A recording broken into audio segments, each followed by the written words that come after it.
Hey there guys, Mr. Rare back with another video, and today I wanted to review the first four Superman movies because I just watched them in preparation for the new Superman movie coming out Friday. Film is on Tuesday. And I do plan on making a part two where I review Superman Returns, Superman Returns, Man of Steel, and Batman vs Superman. But yeah, this is the first four Superman movies. So yeah. Just starting off with the first movie. I had only seen the first movie, I believe, once before this. When I was like a kid, and I didn't like it then. And yeah, I rewatched it, and it was the place where I got it from only had the extended cut, so it was 3 hours long, which is pretty long. But yeah, just getting into it. I do like the first movie. It is not. It isn't that good though. I don't think so. I do think it's pretty good though.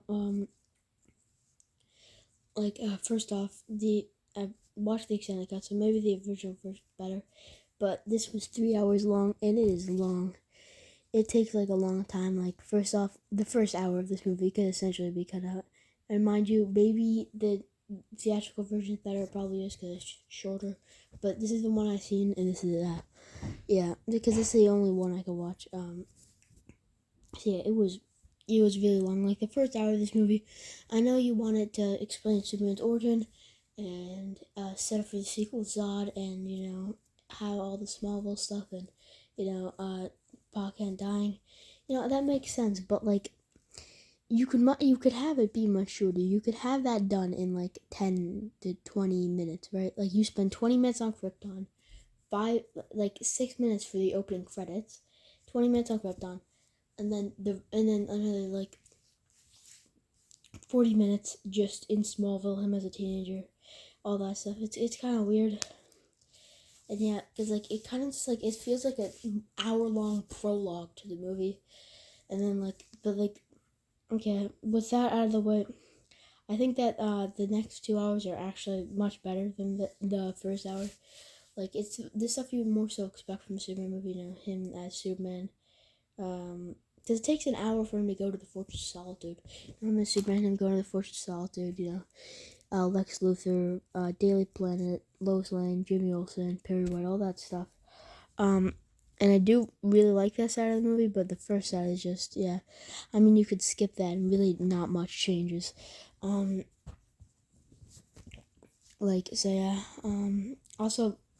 I don't like this movie's interpretation as Lex Luthor. First off, he always has hair, which I know it's a wig. At the end, they reveal that, and it's because Gene Hackman didn't want to shave his head for this. But still, I don't really. I still even I understand why they did it, but still, ultimately, it's just worse because he has hair. But the more so thing I don't like is that fact that he is like a criminal. Like he's like a mob boss-ish thing instead of like a businessman, which he always is. Like he's like in the comics, he's a professional businessman who, yeah, tries to kill Superman, but that's because he hates Superman. He doesn't really get too much involved with crime and stuff besides trying to kill Superman and stuff like that.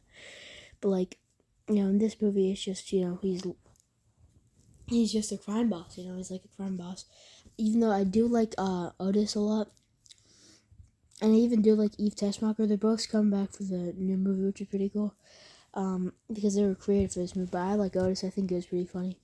But yeah, why is Lex Luthor like a crime boss? He's not ever a crime boss. Yeah, even though I do think some of the ways he communicates with Superman is smart. Like when he sends out the radiation, that the hearing thing that only Superman could hear. That's cool. But yeah, yeah, I do really like this movie though. Even though they do give Superman a weird ability to traverse time by going around the planet, which is kind of weird. Like I don't really like that. But yeah, but yeah. Moving on to the next movie, Superman 2. I didn't watch the original version. I watched the Richard Donner cut because that's supposed to be better, and it was really good. I think that this was probably the best one out of the first four Superman movies. This was probably the best Superman movie of them all. I think it was really good. Even though there are some negatives, like first off, I do not think that Lex Luthor need to be in this movie. I think you could completely cut him out and it's fine. Like, it's still just like the same thing. Also, why is Eve Tessmacher helping out Lex Luthor? Because she at the end of the movie, her mom was gonna die, so she helped out Superman, and then she almost got killed for it because Lex Luthor almost killed her for it, but then Superman saves her, and then they put Otis, but then Superman put Otis and Lex Luthor behind in prison.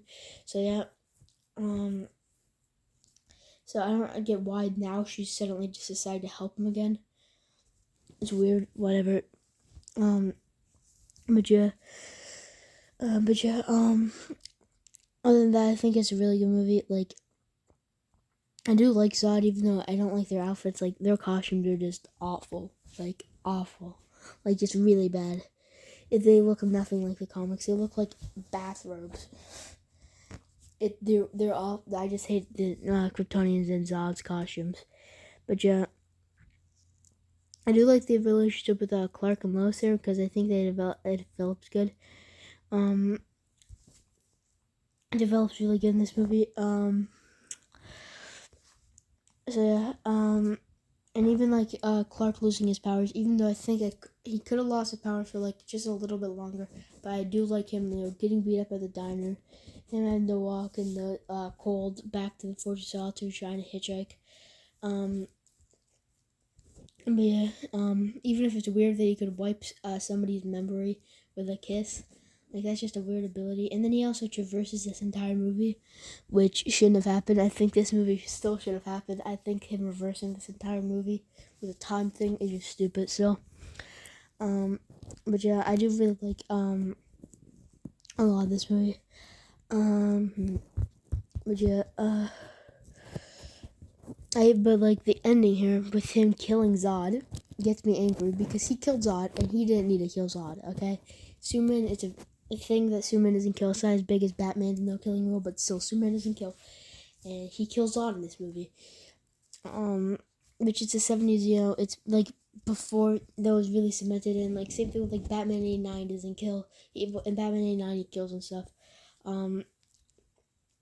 But in this movie he kills Zod when he doesn't need to. And then people who love this movie go to Man of Steel and say Superman shouldn't kill Zod, when Superman is put in a position where either he kills Zod or this entire innocent family gets sliced in half. Like, see, like, it makes sense why he kills Zod and even feels bad about it afterwards, even though it was the right decision still. But yeah, he kills Zod when he doesn't even need to, because he takes away the Kryptonian's powers, and then he just crushes Zod's hand and throws him into it. Then the other guy jumps into the thing because he thinks he can fly, and then Lois pushes the other misses in. But yeah, I do really like this. I do like Lois for getting it. It does make for a bittersweet ending, and I like that. But ultimately, it's still kind of stupid that he could just erase somebody's memory with a kiss. Anyways, but yeah, anyways, on to Superman 3. Now, I do like Superman 3. It is probably the worst of them all. So yeah, but Superman 3, I do still like because, I don't know, I still think it's a pretty good movie. But starting off with the negative, first off, I think it's random just focus on this random, like, comedian, because I think he was a comedian at the time. I do like all the Superman stuff, but like this random comedian is just weird to focus on him because he's not even a character from the comics. But yeah, and then with the villain of this movie, I don't remember the name of his assistants, his sister, and like his, I don't know, girlfriend or something. They're weird. I don't like them because it's just Lex Luthor. And yeah, I don't want to see Lex Luthor because the complaint of mine for this entire franchise is that Lex Luthor's in almost every single movie except for the third one, which I don't like Lex Luthor being that big of a villain in like all the movies. But the thing is, I think that Lex Luthor should have been subbed out for this guy. And yeah, I know that's hypercritical, but it's either he gets subbed out for this guy, or you use another comic character who isn't just a copy of Lex Luthor, right? Like, you could have had Brainiac be the main villain, you know? You could have had so many characters, like Metallo, you know? Like, a bunch of characters. Bizarro, Cyber Superman, you know? There are a bunch of infamous Superman villains that could have been the main character for this movie, but they decided to go with this random made-up character who's just a bootleg Lex Luthor. So yeah, which I don't like. Anyways, but yeah, I do like the Superman stuff. I do like him returning to Smallville and meeting Lana Lang, which isn't Lana Lang. It's Lana Lang, I think, is what her name is. But like, it's just because in the comics, she is Lana Lang, and I think she's related to Lois, so that's why. But then they changed the name to Lang, so it's like the smallest, tiniest little detail, which is kind of stupid. But yeah, I do like that, and I really like Superman having the turn. I really like the battle between Superman and Clark, which could have just been, I think, should have been in Superman's head instead of an actual fight. But yeah, because that seems kind of like magic at that point. Like, yeah, I think that it should have just been in Superman's head, which would have been cooler. But ultimately, it's actually like it actually happened, which is kind of weird.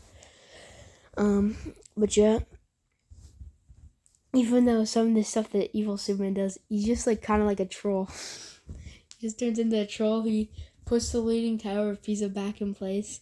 He blows out the Olympic torch. He's just kind of a dick. It's kind of funny. But yeah. And he's like starts destroying a bar and stuff. He just does like petty stuff.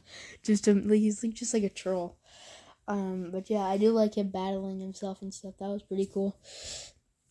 And then yeah, ultimately, yeah, but ultimately, I do like this movie. It's not as good as the rest. I think it's like, yeah, it's like, it's probably the worst in the franchise, but still, yeah. And his next one, Superman 4: The Quest of Peace. I really thought this movie was coming back because everybody seems to really dislike this movie, like really hate this movie. I think that it was honestly like the second best of them, second to Superman 2. And I know that's an unpopular take, but still, I did like this movie a lot. I liked them setting back up their relationship with Lois and Clark, and they did it in a good way. Where like it's like kind of like at the like you've kind of found out that, like, you know, Lois knows that Superman's Clark, which is kind of cool.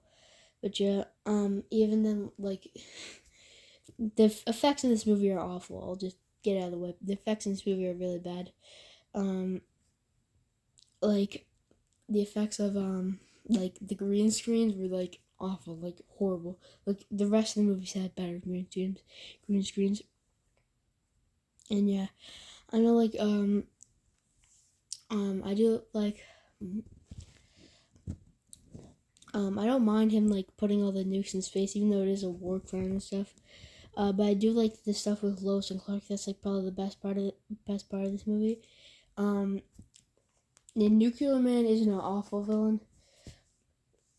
I think that is a little bit weird, and like I said, I don't like them bringing back Lex Luthor again, but this time it kind of makes sense. And he actually does have like a smart like scheme in this movie. He's just like, you know, he's trying to make a bunch of money off selling nukes because Superman put all the nukes and then kill Superman with Nuclear Man. But yeah, you could have used a comic character here. Like, it could, like, Nuclear Man could have just been Bizarro, right? It could have been Bizarro. Even, also, it doesn't really make sense that, a single strand of Superman's hair could hold up, like, 10,000 pounds or something like that. But when Lex breaks open the glass, he could just cut it. Like, they could have just been kryptonite things. You could have just made them kryptonite things, but nah. Instead, it's just, like, normal, like, scissors that he just cuts the hair with. You know, it's just stupid. Like, that wouldn't cut. You just showed that it could hold up, like, 10,000 pounds. So, yeah. But, yeah, like, Nuclear Man should have been Bizarro, but still, whatever. I do still like this movie. Yeah. Like, Like I said, the relationship between Lois and Clark is really good in this movie.